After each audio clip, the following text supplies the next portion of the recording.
Most people think scary things only happen when you're doing something dangerous. Breaking rules, going somewhere you shouldn't, messing with things better left alone.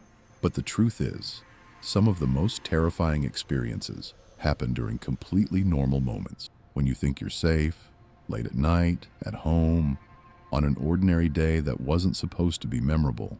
The stories you're about to hear are all true, and they come from people who weren't looking for trouble.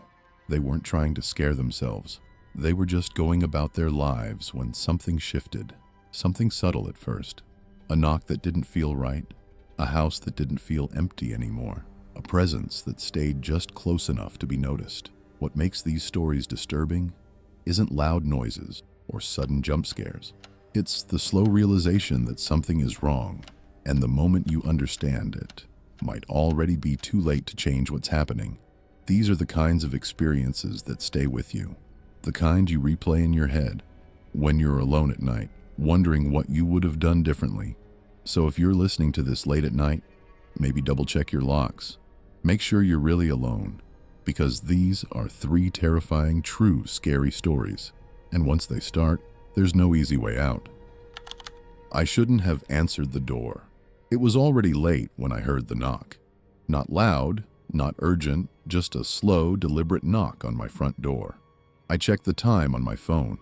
11:47 p.m. I wasn't expecting anyone. I lived alone, and the neighborhood was usually quiet at night. At first I thought maybe I imagined it. A sound from another house or someone closing a car door outside. Then the knock came again. Same rhythm, same calm pressure. I got up from the couch and walked toward the door, stopping a few feet away. The porch light was off, and the window beside the door showed nothing but darkness outside. "Hello?" I called out. No answer.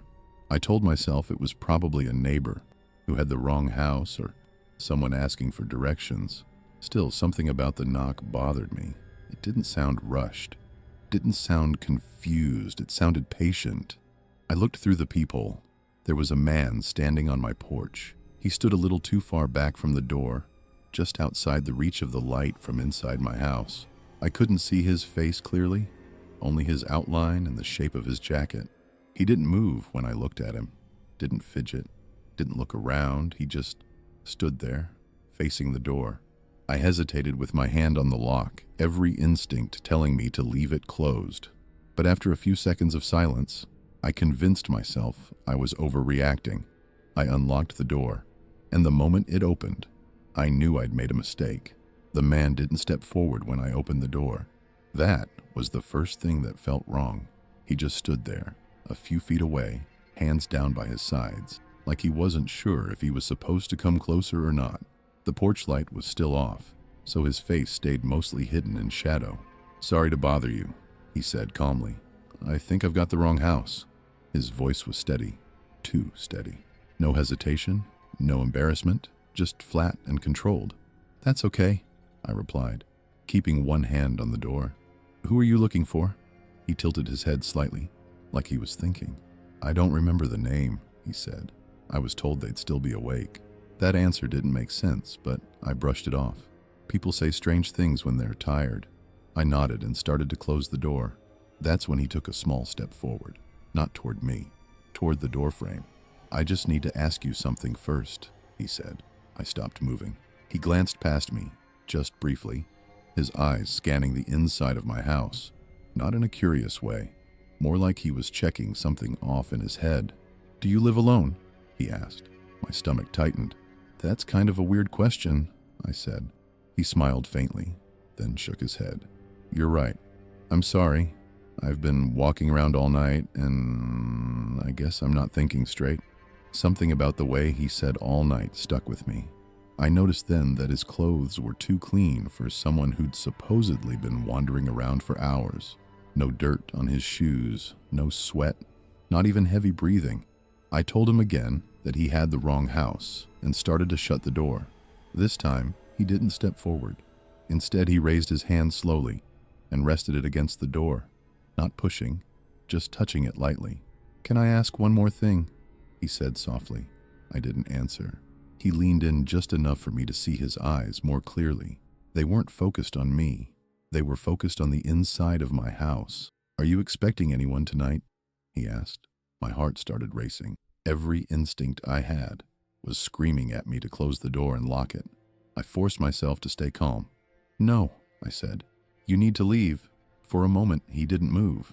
He didn't react. He just stared past me like he was listening for something deeper in the house. Then he nodded. "Okay," he said. "I'll come back later." Before I could respond, he stepped backward into the darkness, disappearing from view. I closed the door and locked it immediately, my hands shaking. I told myself that was the end of it. But about 10 minutes later, my doorbell rang.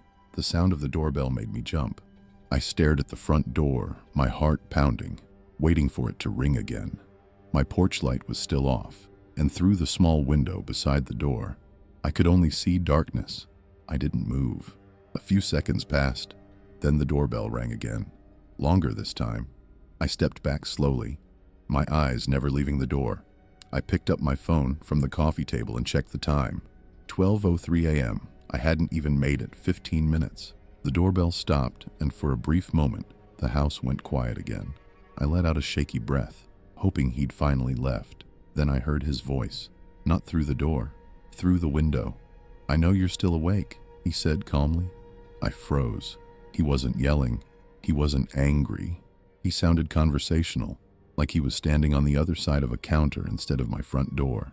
"I told you I'd come back," he continued. "You didn't answer my question earlier." I backed away until my shoulders hit the wall. My phone clutched tightly in my hand. I could hear him shifting outside, footsteps moving slowly across the porch. He stopped near the window. "You don't have to open the door," he said. "I just want to talk." I didn't respond. I could see his shadow now, stretched across the porch as he leaned closer to the glass. I kept thinking about how quietly he moved, how controlled every sound was. "I don't like bothering people," he said. "But you already opened the door once. That means you're not afraid of me." That wasn't true. I was terrified. My phone buzzed suddenly, making me flinch. I nearly dropped it. A low battery warning flashed across the screen, then disappeared. Outside, the man chuckled softly. "You see?" he said. "Still awake." The handle on the front door rattled gently. Not a forceful tug, just a test. My breathing turned shallow as I realized something that made my stomach sink. He wasn't trying to break in. He was checking to see if I'd lock it. I didn't move until the sound of his footsteps faded. I stood there in the dark, listening, waiting for another knock, another word through the window, another test of the door handle. Nothing came. After several minutes, I forced myself to move. I checked every lock in the house, the front door, the back door, the windows. Everything was secure. My hands were still shaking as I backed away from the door and sat down on the couch. I didn't sleep that night. I kept the lights on until the sun came up, replaying every second of that encounter in my head. His calm voice, the way he looked past me instead of at me, the certainty in his tone, like he already knew the answers to the questions he asked. In the morning, I checked outside. There were no footprints on the porch, no signs anyone had been standing there, nothing out of place. I told myself I was safe, but a few days later, I noticed something that made my stomach drop. A small piece of tape had been stuck to the inside of my doorframe. Thin, clear, placed so carefully I hadn't seen it before. It was positioned in a way that would have torn if the door had been opened. It wasn't torn. I moved out not long after that. Even now, whenever someone knocks on my door late at night, I don't answer. I don't check the peephole. I don't ask who it is, because whoever that man was, he didn't need to break in. He just needed to know when I was home. I thought I was alone in the house. I was sure I was alone. The house was quiet, in that deep, late-night way, where every sound feels louder than it should. The TV was on low volume, just enough to fill the silence, and I was stretched out on the couch, scrolling through my phone. I checked the time, 1:19 a.m. Everyone else had gone to bed hours ago. I lived with my family, but at that hour, the house belonged to me. No footsteps upstairs, no doors opening, no movement at all. At least, that's what I thought. I muted the TV and stood up to grab a drink from the kitchen. As I walked past the hallway, I noticed something small that immediately caught my attention. The bathroom light was on. I stopped and stared at it, confused. I was sure it had been off earlier. No one had mentioned using the bathroom, and I hadn't heard anyone get up. "Hello?" I called out quietly. No answer. I told myself someone must have forgotten to turn it off and kept walking. But as I got closer, I noticed the door wasn't open all the way. It was just slightly ajar. I stood there for a moment, listening. The sound of the running fan hummed softly from inside the bathroom, steady and constant. That didn't make sense. The fan only turned on with the light switch, and no one ever left it running. My chest tightened as I tried to remember the last time I'd been in there. I reached out and pushed the door open the rest of the way. The bathroom was empty. The sink was dry. The mirror was clear. No sign anyone had been there recently. I turned off the light and fan, telling myself to stop overthinking things. I took 2 steps back into the hallway and heard the fan turn back on. I froze when I heard the fan turn back on. I stood there in the hallway, staring at the bathroom door, waiting to hear footsteps or laughter or any explanation that would make sense. The fan hummed steadily, the sound filling the quiet house. I hadn't touched the switch, I knew that. "Okay," I said out loud, mostly to calm myself. "Very funny." My voice sounded strange in the silence, thinner than I expected. No one responded. I stepped closer to the bathroom and flipped the light switch off again. The fan stopped immediately. I stood there for a few seconds, watching, listening. Nothing happened. I backed away slowly and returned to the living room, telling myself there had to be a rational explanation. Old wiring, a loose switch, something technical I didn't understand. I sat back down on the couch and unmuted the TV, turning the volume up a little louder than before. The familiar noise helped, but only slightly. A few minutes passed, then the TV volume dropped. Not all the way off, just lower. I stared at the remote on the coffee table. I hadn't touched it. I picked it up and turned the volume back up, my fingers tense. I glanced toward the hallway again, half expecting to see someone standing there. It was empty. I checked my phone.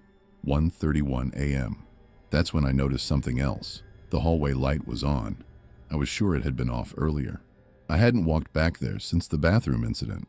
I could feel my heart beating faster now, each thump loud in my chest. I stood up again, slower this time, every instinct telling me to stay where I was. As I reached the hallway, I noticed the bedroom doors. All of them were closed. They were never closed like that. My parents always left theirs cracked open. My siblings' door was usually half open too. Seeing them all shut at once made the hallway feel tighter, narrower. I reached for the hallway light switch. Before I could touch it, I heard movement. Not footsteps, a shift, like someone adjusting their weight. It came from behind one of the closed bedroom doors. I stopped breathing. I waited, counting seconds in my head. 10, 20, 30. Nothing else happened. I told myself if someone was awake, they would have said something by now. They would have asked why I was standing in the hallway in the middle of the night. No one did. I leaned closer to my parents' door and listened. No snoring, no movement, just silence. My stomach dropped. I backed away slowly, my eyes never leaving the door, and returned to the living room. I locked the front door again, even though I was sure it already was. That's when I heard it. A soft sound from upstairs, a door opening, very slowly. The sound came from upstairs, a door opening, not all the way, just enough to let out a faint creak as the hinges shifted. The noise was slow and controlled, like whoever was opening it didn't want to be heard. I stood in the living room, frozen. I stared at the staircase, my heart pounding so hard it felt like it might give me away. The TV continued playing quietly behind me, but I couldn't focus on it anymore. All my attention was locked on the dark space at the top of the stairs. I waited. Nothing else happened. Then I heard it again, another soft creak. This one was closer to the top of the stairs. My mouth went dry. I wanted to call out, to ask who was up, but the idea of speaking felt wrong, like sound would only confirm that I was awake. I slowly muted the TV. The silence was instant and heavy.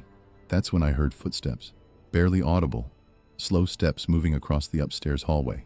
They stopped directly above me.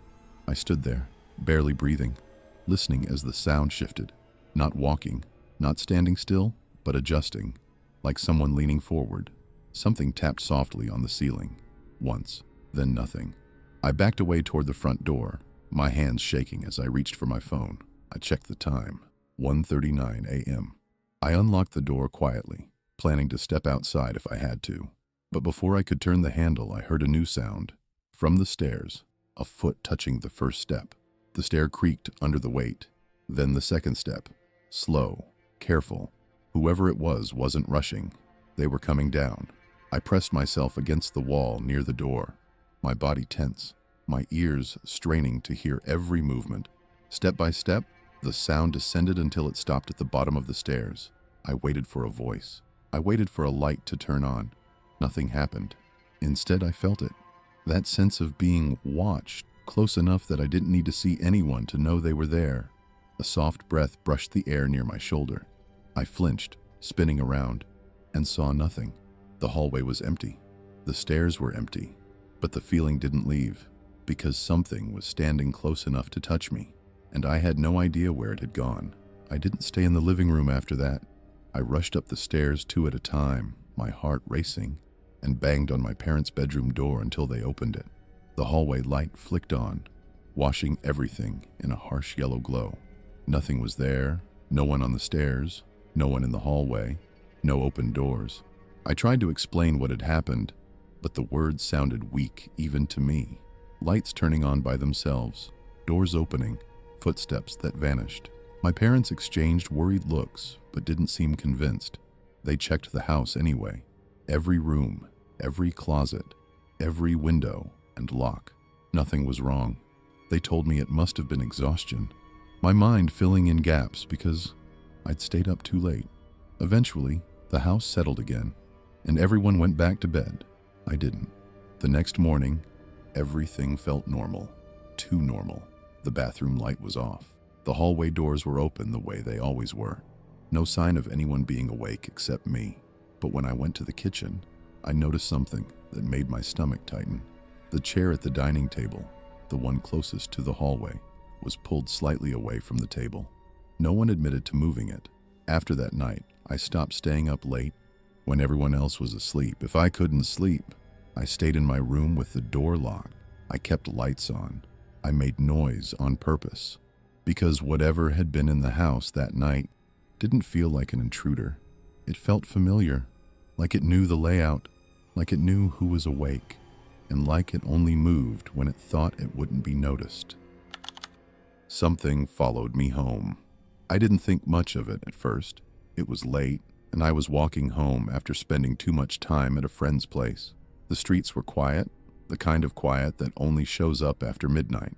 No traffic, no voices, just the sound of my own footsteps on the pavement.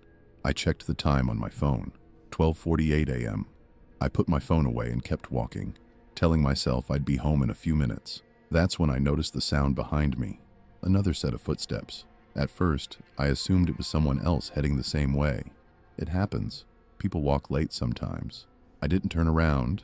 I just kept my pace steady. The footsteps stayed behind me. Same rhythm, same distance. I slowed down slightly. They slowed down too. I told myself I was imagining it. Late nights mess with your head. Your brain fills in gaps when it's tired. I picked up my pace again, hoping to create some distance. The footsteps did the same. My stomach tightened. I glanced down at my shadow under a streetlight. It moved the way it should, but just beyond it, something else shifted. Not a shadow exactly, just movement where there shouldn't have been any. I stopped walking. The footsteps behind me stopped too. I waited, listening, my heart beating faster. Nothing else happened. I let out a breath and told myself I was being paranoid. I started walking again, faster now. My house only a block away. Behind me, the footsteps resumed, closer than before. And that's when I realized something that made my chest tighten. Whoever was behind me wasn't trying to catch up. They were making sure I didn't get too far ahead. I didn't turn around. I don't know why, but something in my head told me that the moment I looked back, things would get worse. I kept walking, my pace faster now, my heart beating harder with every step. The footsteps stayed behind me. Not closer, not farther, just there, I passed under another streetlight and glanced down again. My shadow stretched long in front of me, but the light behind me felt wrong, like it was being blocked by something tall enough to interrupt it. I reached the corner of my block and turned right, hoping the change in direction would break whatever strange pattern was happening. The footsteps turned with me, no hesitation. That's when my fear shifted from uncertainty to certainty. Whoever was behind me wasn't just walking the same way. They were following me. I crossed the street suddenly, without checking for cars. My shoes slapped loudly against the pavement as I hurried across. The footsteps followed. I could hear them clearly now. Steady, controlled, not rushed. Whoever it was wasn't out of breath. They weren't struggling to keep up. They were comfortable. I glanced at the houses as I passed them. Lights off, curtains drawn. Every home looked sealed shut, like the street had emptied itself hours ago. I considered knocking on a door, but the idea felt ridiculous. What would I even say? Someone's walking behind me. I turned down a side street instead, one that added a few minutes to my walk home. It was darker here, fewer streetlights, shadows stretching between parked cars. The footsteps followed me into the dark. I slowed to a stop. They slowed too. I waited, listening, my breath shallow. I heard a quiet shift behind me. Not a step, but a movement, like someone adjusting their stance. The sound was close enough that my skin prickled. I started walking again, faster this time. So did they. I pulled my phone out of my pocket and pretended to make a call, holding it up to my ear. I didn't dial anyone. I just wanted it to look like I wasn't alone. "I'm almost home," I said out loud, my voice shaking despite my efforts to steady it. Behind me, the footsteps continued. They didn't speed up. They didn't slow down. It was like they were waiting for something. My house finally came into view at the end of the block. Relief washed over me, but it was quickly replaced by a new fear. I didn't want them to know where I lived. I slowed down, considering walking past my house and circling the block again. But the thought of staying outside any longer made my chest tighten. I made my decision and walked straight to my front door. The footsteps slowed behind me, stopped. I reached for my keys, fumbling with them as my hands shook. I unlocked the door and stepped inside quickly, slamming it shut behind me and locking it immediately. I leaned against the door, listening. Silence. After a few seconds, I laughed quietly at myself, telling myself I was safe. Then I heard footsteps again. This time, they were on my porch. I stood perfectly still, my back pressed against the door. I could hear it clearly now. Footsteps, slow and deliberate, moving across the porch just inches away from the other side of the door. Whoever had followed me home wasn't hiding anymore. They weren't pretending to pass by. They were right outside. I listened as the footsteps stopped directly in front of the door. I held my breath, waiting for a knock, a doorbell, anything. Nothing happened. Seconds passed. Then I heard something much worse. A soft scraping sound, like fingers brushing lightly against the surface of the door. I felt my stomach drop.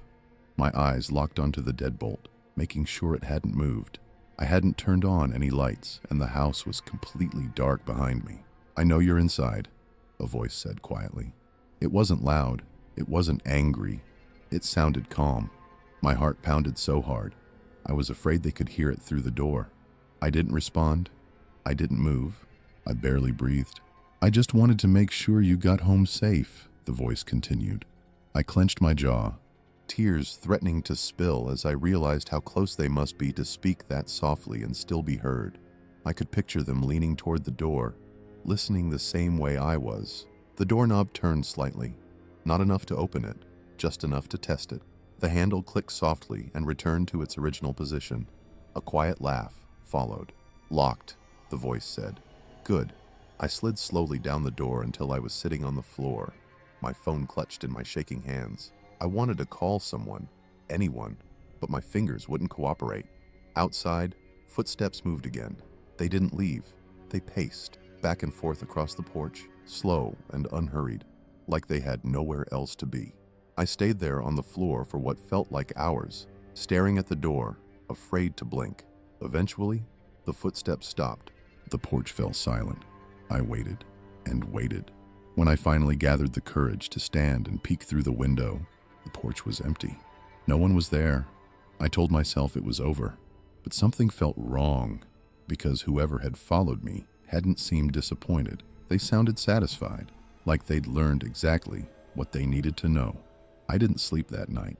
I stayed sitting on the floor near the door until the sun started to rise, watching the shadows on the walls slowly fade as morning crept in. Every small noise made my body tense. The house settling, a car passing somewhere far away, the wind brushing against the siding. When daylight finally filled the room, I stood up and checked outside. The porch was empty. No footprints, no marks on the door, no sign that anyone had been there at all. I told myself that meant I was safe, but later that morning, as I left the house for the first time since the night before, I noticed something that made my stomach tighten. My front gate was open. I always closed it behind me, every time. It was a habit I never broke. I stood there for a long moment, staring at it, trying to convince myself I'd just forgotten. That exhaustion had made me careless. That explanation almost worked, until I remembered the way the voice had sounded. Calm, patient, almost friendly, like someone who wasn't in a hurry. After that night, I changed my routines. I stopped walking home late. I took different routes. I checked behind me constantly, even during the day. Nothing like that ever happened again. But sometimes, when I unlock my door at night, I get that same feeling I had on the street. That awareness that someone else is close enough to hear me breathe. And I don't know what scares me more. The fact that someone followed me home that night, or the possibility that they never really left